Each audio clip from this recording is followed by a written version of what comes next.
face good, full moon bright, the dead dance here with us tonight.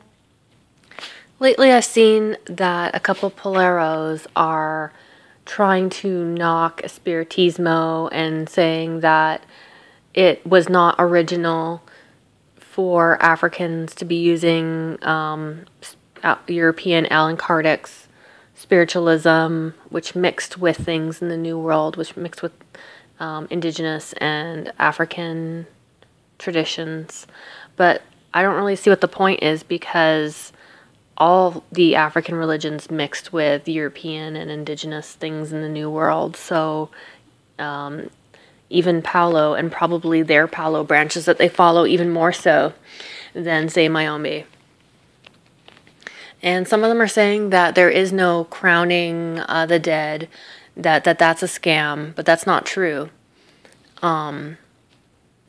There's different branches of espiritismo, and in Puertorican espiritismo, criollo, which just means that it's a hybrid with the indigenous and African traditions. It's not an invention, just like, oh, made up, whatever. Yes, there were more indigenous ways to honor the dead with the indigenous, but these ways are often lost, and they were incorporated with espiritismo cordon, with the dancing in the circle, which is more of a physical exertion practice, and the other branches of espiritismo down in South America and in Cuba and Puerto Rico. So in the African traditions, what's more traditional are the smooth, round river rocks called otanes in the Lucumi Orisha traditions, and the use of an ancestor stick, or a stick of the dead, baton or baston de muerto, or it's also called an igangan stick, a pagugu, or a bakulu stick. And this was normally kept on a surface of dirt floor, and libations could have been poured directly on the floor. But as people started living in apartments and not directly on the ground floor, this is why they started having their stick in the bathroom or in the kitchen, because it's close to the pipes, and then the pipes lead down and the water lead down into the ground.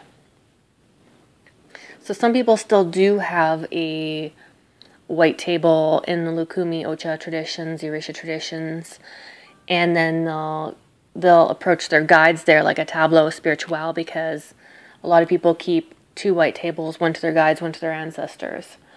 I just keep one, and I just have my guides around of it, and a few of them will sit on the table just for space. But they are correct when they're saying that espiritismo is not required to do Palo or to do the Ocha Lucumi traditions. No, it is not required. However, a lot of people cannot afford or are not ready to directly go and get initiated right away into those traditions, and so espiritismo is a great start. Also, if some Lucumi houses want to make it mandatory that you get crowned the dead first, then that's their business.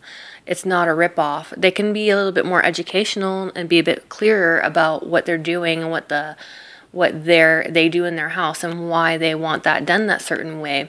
But I wouldn't say that it's necessarily a scam to get more money, because it does help you sort out your dead, get used to some of your guides, and start talking to emissaries of the dead, of the higher spirits, and start developing your mediumship. And so I think it's beneficial. I think it's a good way to start getting into these traditions, even though it's not 100% like you did in Africa, fine. So a lot of houses of Lucumi will make their godchildren do spiritismo first, because once you crown the Orisha, you aren't necessarily able to go back and then do Palo, or go back and work with the dead. Or in Ifa, if you become a Babalao, I think you can't do a lot in Palo, and some of your connection to the dead might get a little broken, because they're very higher spirits, and it's a cult of Arumala. And I don't know a lot about these traditions, but I've talked to people who are, and so that's one of the reasons that people go into Palo first before they do the Orisha traditions, and it's not required to do Palo to go into the Orisha traditions either.